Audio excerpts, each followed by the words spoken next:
فیضان صاحب کیا حال چال ہے؟ خیریت سے ہیں آپ؟ الحمدللہ الحمدللہ۔ علامہ ماشاء صاحب اللہ، آپ سنیں، آپ خیریت سے؟ اللہ تعالیٰ کا بڑا احسان ہے۔ خیریت سے ہیں آپ؟ زبردست زبردست، آپ خیریت سے ہیں؟ اللہ کا بڑا احسان۔ آپ پہلے بھی آئے تھے کبھی؟ چہرہ آشنا لگتا ہے ویسے۔ جی جی، پنجاب ہوں، یونیورسٹی سے۔ اچھا ہاں ہاں ہاں، اچھا پہلے بھی آئے، ماشاء اللہ۔ اور ٹھیک ہے آپ؟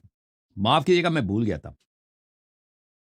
الحمدللہ، کوئی نہیں کوئی نہیں، آپ ماشاءاللہ جی سر۔ آپ اتنے بڑے آدمی ہیں، اور اللہ نہیں، آپ کو میں بڑا جزائے نہیں، خیر دے۔ نہیں نہیں نہیں جو میں بات آپ کا نوکر ہوتی ہوں میں۔ ہے، جو بات ہوتی ہے وہ سب کو پتہ ہے کہ جی آپ سر۔ کو اللہ تعالیٰ نے عزت دی ہے، نالج دی ہے، فہم دیا ہے، دراق دیا ہے، اور آپ ہوں، کا ثانی کوئی نہیں ہے۔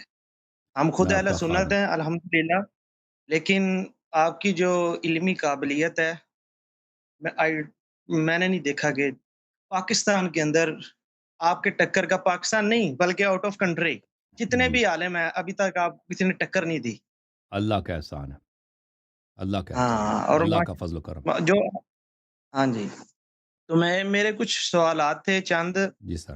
جس میں آپ جیسے کہ حدیث ثقلین ہے کہ نبی پاک ہوں، صلی اللہ علیہ وسلم نے فرمایا میں تمہیں دو باری چیزیں چھوڑ کے جا رہا ہوں، ہوں، ایک قرآن ہے اور ایک میری اہل البیت ہے علیہ ہوں، السلام، اللہم صلی علی محمد و علی محمد۔ تو کائنڈلی آج میں جامع ترمذی شریف کا جو ہے نا مطالعہ کر رہا تھا، تو ادھر میرے سامنے سے ایک حدیث گزری ہے، جس کا انٹرنیشنل نمبر ہے 3662، ہوں، کہ نبی پاک صلی اللہ علیہ وسلم نے فرمایا میرے بعد ان دونوں کی اتباع کرو، یعنی ابو بکر و عمر کی اتباع کرو۔ تو ہوں۔ کائنڈلی اس کے اوپر مجھے تھوڑی سی کلیریفیکیشن چاہیے تھی کہ آپ ہمارے کتب سے آپ حدیثیں دکھاتے ہیں، تو کائنڈلی اس کے بارے میں آپ کا کیا کہنا ہے؟ کیا یہ حدیث صحیح ہے؟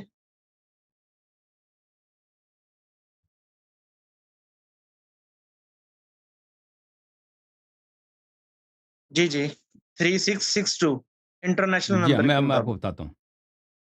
جی جی، دیکھیں یہ حدیث غلط ہے، آپ کے اپنے علماء نے کہا ہے کہ یہ حدیث غلط ہے۔ البانی کے مطابق تو ٹھیک ہے۔ نہیں، میں آپ کو دکھا دیتا ہوں، یہ کتاب ہے الاحکام فی اصول الاحکام لابن حزم الاندلسی، یہ البانی کا باپ ہے، البانی سے 100 گنا بڑا عالم ہے یہ۔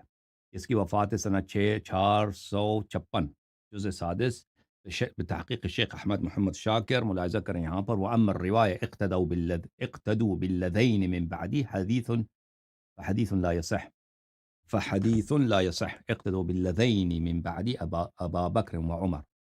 میرے بعد جو دو آدمی ہیں، میرے بعد جو آدمی ہیں، لا يصح لأنه مروی عن مولا لربعی مجهول وعن مفضل الضبی وليس بحجہ، اور پھر سند کہہ رہا ہے، دلیل کہہ رہا ہے کہ کیوں یہ حدیث صحیح نہیں ہے۔ اچھا، یہ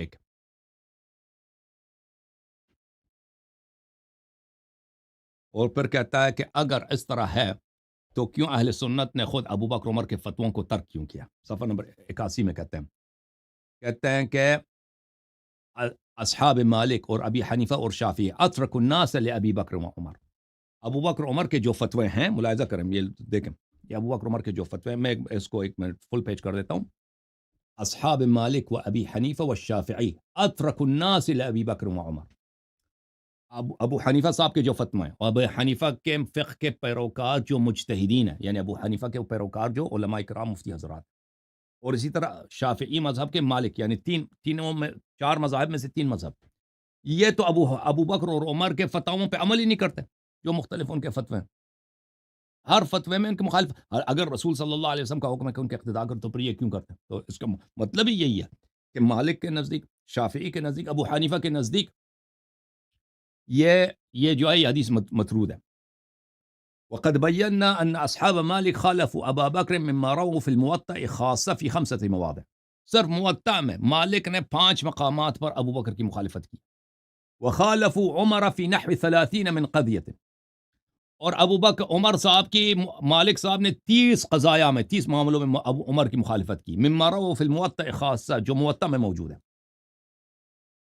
وقد ذکرنا ایضا ان عمر و ابا بکر اختلفا، اور پھر ابو بکر عمر کا آپس میں اختلافات تھے مختلف مسائل میں، مختلف مسائل میں، تو کس کی اتباع کریں گے؟ وَأَنْ أَتْبَاعَهُمَا فِي مَخْتَلَفَ فِيهِ مُتَعَذِّرٌ مُمْتَنِعٌ لَا يَقْدِرُ عَلَيْهِ أَحَد، اور جن مسائل میں ابو بکر عمر کے اختلاف ہیں، تو پھر تو ناممکن ہے کس کی اتباع کریں گے بھائی؟ رسول صلی اللہ علیہ وسلم نے فرمایا دونوں کی اتباع کرو، دونوں آپس میں اختلاف کرنا ہے، ٹھیک ہے نا؟ یہ کتاب ہے، میں واپس آتا ہوں بھائی، آپ ناراض نہ ہونا، میں نے فل پیج کیا ہوا ہے، ناراض تو نہیں ہوا ہے نہیں نہیں فیضان نہیں، صاحب؟ آپ میں کتاب دکھا رہا ہوں نا، کتاب دکھانے کے بعد میں واپس دکھائیں آؤں گا آپ کے پاس.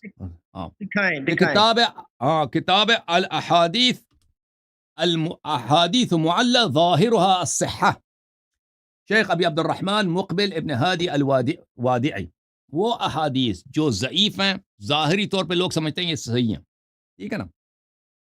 کتاب چھپی ہے سنہ 2000 میں، دار الاثار یمن صنعاء میں.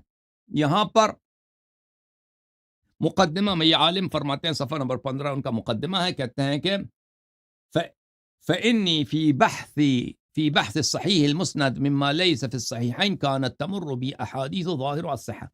جب میں نے یہ کتاب لکھنا شروع کیا، وہ احادیث صحیحہ جو صحیحین میں نہیں ہے، بخاری مسلم میں نہیں ہے، تو میں نے بہت ساری ایسے احادیث کو دیکھا، میرے نظروں سے ایسے احادیث گزری جو ظاہر میں تو سنت ہے، ظاہر میں تو صحیح ہے، فأجدها في كتاب آخر معلّہ، اور میں دیکھتا ہوں تو دوسری کتاب میں یہی احادیث ضعیف ہیں. وربما يطلع عليها باحث من الاخوه الباحثين، اور بہت اور شاید دوسرے جو محقق حضرات ہیں ان کو ان احادیث کا پتہ ہو، فيظن انها مما يلزمني اخراجه فافردت لها دفترا حتى اجتمع علي نحو 400 حديث. تو دوسرے محققین کا خیال یہ ہے کہ میں ایسے احادیث کو جمع کروں، تو میں نے اسی وقت جمع کرنا شروع کیا تھا، تو میں نے 400 ایسا احادیث جمع کیے ہیں جو ظاہر میں صحیح لگتے ہیں، حقیقت میں یہ کیا ہیں، یہ ضعیف ہیں.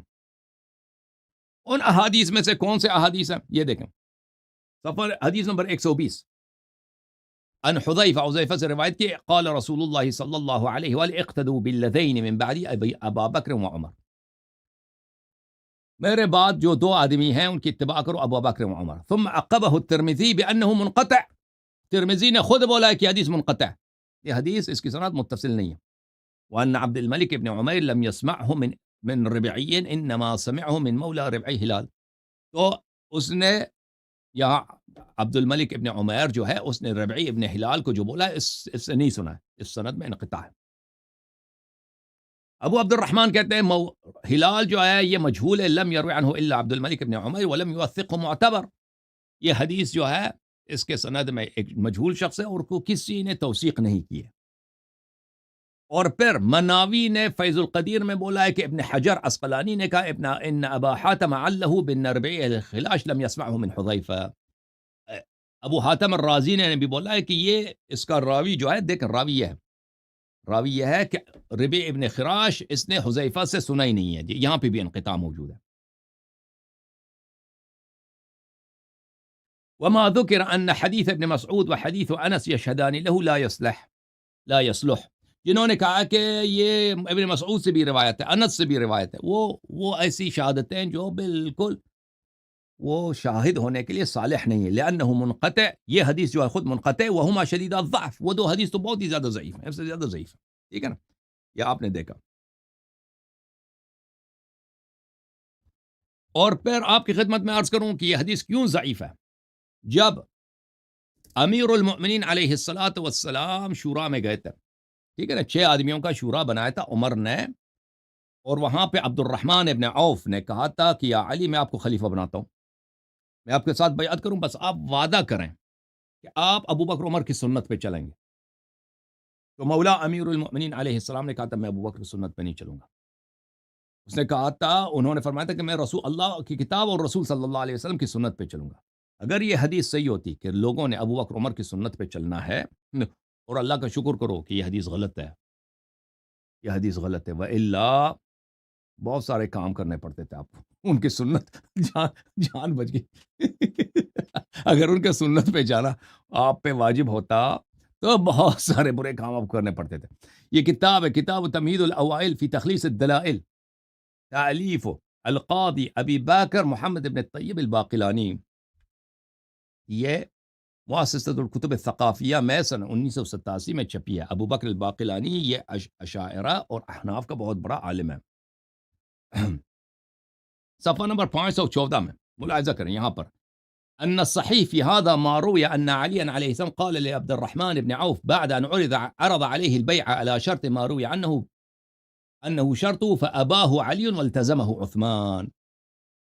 عبد الرحمن ابن عوف نے امام علی علیہ الصلوۃ والسلام پہ جو شرط لگائی تھی بیعت کرنے کے لیے کہ اگر اس شرط پہ مانیں گے تو ہم بیعت کریں گے، عثمان نے مانا، امام علی علیہ السلام نے نہیں مانا، امام علی علیہ الصلوۃ والسلام نے نہیں مانا. یہ حدیث صحیح ہے کہہ رہے ہیں، وہ حدیث وہ جو شرط لگائی تھی عثمان نے مانا تھا اور امام علی علیہ السلام نے نہیں مانا تھا. وہ کیا تھا؟ وہ یہی تھا کہ آپ نے کتاب اللہ اور سنت رسول اور سنت شیخین پہ عمل کرنا. امام علی علیہ السلام نے کہا کتاب اللہ اور سنت رسول صلی اللہ علیہ وسلم پہ عمل کریں گے، اما سنت ابو بکر پہ عمل نہیں کریں گے. یہ کتاب تاریخ الطبری جزء رابع چاپ دار المعارف، یہاں پر صفحہ نمبر 238 میں هل انت، عبد الرحمن بن عوف نے کہا هل انت یا علی مبایعی علی کتاب اللہ و سنت نبی و فعل ابی بکر و عمر، یا علی سلام اللہ علیک، کیا آپ میرے ساتھ میرے بیعت کو قبول کریں گے کتاب اللہ پر، سنت نبی پر اور ابو بکر اور عمر کی فعل پر؟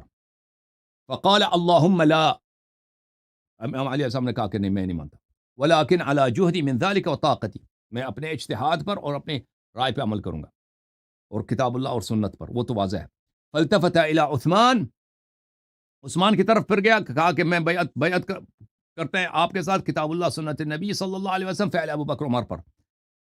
عثمان نے فوراً کہا اللهم نعم، جی ہاں میں کرتا ہوں. ٹھیک ہے نا؟ تو یہ واضح دلیل ہے کہ ابو بکر رسول صلی اللہ علیہ وآلہ وسلم نے کبھی نہیں کہا تھا کہ آپ سنت میرے بعد ابو بکر عمر کی اتباع کریں. یہ کتاب ہے مسند احمد ابن حنبل جلد نمبر 1، کتاب چھپی ہے سن 1998 میں.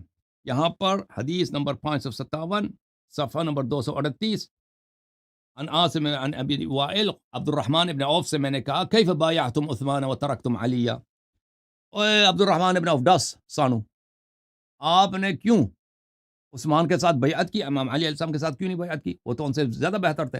ہاں کہا، اس نے کہا میرا کیا قصور ہے، عبد الرحمن ابن نے کہا میرا کیا قصور ہے، قد بدأت بعلی، میں نے امام علی علیہ السلام کے ساتھ شروع کیا. فقلت، میں نے امام علی علیہ السلام سے کہا ابایعک علی کتاب اللہ و سنت رسول و سیرت ابی بکر و عمر، میں آپ کے ساتھ بیعت کرتا ہوں کتاب اللہ سنت نبی صلی اللہ علیہ وسلم اور سیرت ابو بکر عمر پر.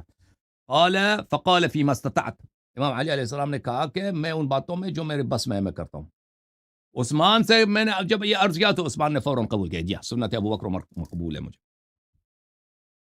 اور اس کے دوسرے الفاظ کے ساتھ بھی یہ بہت بھلے یہ مروی ہے. پھر یہ حدیث اگر ہوتا صحیح ہوتا نا اقتدوا بالذین من بعد، میرے بعد اقتدا کرو ابو بکر عمر کی، اگر یہ واضح ہوتا تو سقیفہ بنی ساعدہ میں انصار نے تو نہیں کہا کہ ہم ابو بکر عمر سے بیعت کریں گے. ابو بکر وہ خود اپنا خلیفہ بنانا چاہتے ہیں سعد بن عبادہ کو. اور ملاحظہ کریں یہ صحیح بخاری ہے جلد صفحہ نمبر 651 حدیث نمبر 3668. ٹھیک ہے نا؟ یہاں پر ابو بکر نے جب خطبہ دیا ہے، بات کی ہے سقیفہ بنی ساعدہ میں، فقال فی کلامی نحن الامراء وانتم الوزراء، کہ ہم جو ہے ہم قریش کیا ہوگا، قریش امیر ہوگا اور آپ لوگ ہمارے ساتھ رہیں. فقال حباب بن المنذر لا واللہ لا نفعل منا امیر ومنکم امیر، اس نے کہا کہ حباب بن المنذر نے کہا نہیں، ایک امیر قریش کا ہونا چاہیے، ایک امیر ہمارا انصار کا ہونا چاہیے. فقال ابو بکر لا ولكن الامراء وانتم الوزراء، نہیں کہ عمر قریش نے کہا، ابو بکر نے کہا کہ نہیں ہم قریش میں سے، عرب آپ کو نہیں مانیں گے، عمراء ہمارے اور آپ ہمارے ساتھی. ہم اوسط العرب دارا، قریش جو ہیں پورے عرب میں سب سے زیادہ جانے پہچانے ہیں. وَأَعْرَبُهُمْ أَحْسَابًا، اور سب عربوں میں سب سے زیادہ ان کی بات مانی جاتی ہے. فَبَايِعُوا عُمَرَ وَأَبَا عُبَيْدَةَ، آؤ عمر کے ساتھ بیعت کرو یا ابو عبیدہ کے ساتھ بیعت کرو. تو واضح بات ہے کہ اگر کہتا نا رسول اللہ صلی اللہ علیہ وسلم کہ میرے بعد آپ نے ابو بکر عمر کی اتباع کرنی ہے، تو عمر کو ابو بکر کو اسی کو کوٹ کرنا چاہیے نا، یہ تو نہیں کہنا چاہیے انصار سے کہ بھائی عرب قریش جو ہے یہ عربوں میں زیادہ جانے پہچانے، عرب زیادہ ان کی عزت کرتے ہیں، تو آ جاؤ پھر ابو عبیدہ کی بیعت کرو. وہ تو بات بنتی نہیں تھی نا. تو یہ اس کے بہت سارے دلائل ہیں کہ یہ حدیث جھوٹ ہے. یہ صحیح مسلم بشرح النووی ہے جلد نمبر 12، یہاں پر یہ حدیث ہے کہ عمر سے کہا گیا کہ آپ جو ہے نا، یہ مسلم کی حدیث ہے کہ آپ مر رہے ہیں، آپ اپنے بعد کسی کو خلیفہ بنائیں، جانشین بنائیں. تو اس نے کہا میں کیسے خلیفہ بناؤں، رسول صلی اللہ علیہ وسلم نے کسی کو خلیفہ نہ بنایا تھا، میں خلیفہ بناؤں تو عمر نے، ابو بکر نے تو مجھے بنایا تھا، میں کیسے کیا کروں. تو اس نے اس حدیث کے رد بنانے نقل کرنے کے بعد کہ عمر کہتا ہے کہ عمر کیا کہتے ہیں، وَإِنْ أَتْرُكُمْ فَقَدْ تَرَكَكُمْ مَنْ هُوَ خَيْرٌ مِّنِّي رسول اللہ صلی اللہ علیہ وسلم. رسول صلی اللہ علیہ وسلم نے کسی کو اپنا جانشین نہیں بنایا، ٹھیک ہے نا. وفي هذا الحديث دليل على أن النبي صلی اللہ علیہ وسلم لم ينص على خلیفة. اس حدیث میں یہی دلیل ہے عمر کی قول میں کہ رسول صلی اللہ علیہ وسلم نے کسی کو اپنا جانشین نہیں بنایا. وهو اجماع اہل السنہ، یہ اہل سنت کی اجماع. تو کیا پتہ چلا؟ پتہ چلا نا کہ وہ حدیث اقتدوا بالذین من بعدی ابا بکر و عمر وہ جھوٹ ہے. اوکے جناب فیضان صاحب، صحیح ہے؟ جی اس تے غصہ ہی کر گئے ہو مینوں لگا ہیں. اوکے میرے ہور بھی سوال نے. جی سر بولیں. جامع ترمذی شریف دے اندر تسی حدیث کھولی نہیں ہے. ایک باری جامع ترمذی شریف دے اندر حدیث کھولو، ان دے وچ جیڑا ہے لکھیا ہویا ہے کہ اے صحیح سند نال موجود ہے. جامع ترمذی نے خود بولا یہ صحیح ہے. جی جی آپ اوپن کریں. میں تو اوپن کرتا ہوں. اگر یہ حدیث صحیح ہے تو عمر نے کیوں کہا بخاری میں اور مسلم میں کہ رسول صلی اللہ علیہ وسلم نے کسی کو اپنا جانشین نہیں بنایا؟ پھر تو عمر نے تہمت کیا نا، افترا کیا رسول اللہ صلی اللہ علیہ وسلم. یہ جامع ترمذی ہے، جلد نمبر 6، یہاں پر صفحہ نمبر 149 پہ چلتے ہیں نا. یہ تحقیق کس کی ہے راما صاحب؟ یہ بشار عواد معروف، ڈاکٹر بشار. یہ حدیث نمبر کون سے؟ 3805. یہ روایت یہ ہے بھائی، اقتدوا بالذین من بعدی من اصحاب ابا بکر و عمر واہتدوا بہدى عمار، اور عمار کی ہدایت پہ چلو. وتمسکوا بعہد ابن مسعود، اور عبداللہ ابن مسعود کے باتوں پہ اتباع کرو. هذا حدیث غریب. ویحیی ابن سلمہ یضعف فی الحدیث، یحیی ابن سلمہ ضعیف ہے، ٹھیک ہے نا. یہاں پہ نہیں بولا کہ یہ صحیح. یہ سب ترمذی کے اپنے الفاظ ہیں، یہ کسی محقق کے الفاظ نہیں ہیں، یہ ترمذی کے اپنے الفاظ ہیں، ٹھیک ہے نا. تو یہ حدیث جو آپ نے ترمذی سے بولا نا، تو اس میں صرف ابو بکر عمر نہیں ہے، عمار یاسر کی ہدایت پہ بھی چلنے کا حکم ہے، اور عبداللہ ابن مسعود کے فرامین کی اتباع کرنا بھی ضروری، ان کو بھی خلیفہ بنانا تھا پھر تو، ٹھیک ہے. پھر عثمان کی خلافت باطل ہے، ابو بکر عمر کے بعد عمار کے بعد عبداللہ ابن مسعود کو بنانا تھا، ٹھیک ہے نا. اور یہ حدیث ہے ضعیف. چلیں بھائی، اللہ آپ کو جزائے خیر دے. جھوم جاؤ، پرواز کرو، کیوں فخر سے سر اٹھا، کیونکہ اللہ تعالیٰ نے تمہیں انتخاب کیا. صراط حق پر صرف تم ہو، صراط ایمان پر صرف کیا، کیونکہ اللہ تعالیٰ نے تمہیں انتخاب کیا. صراط حق پر صرف تم ہو، صراط ایمان پر صرف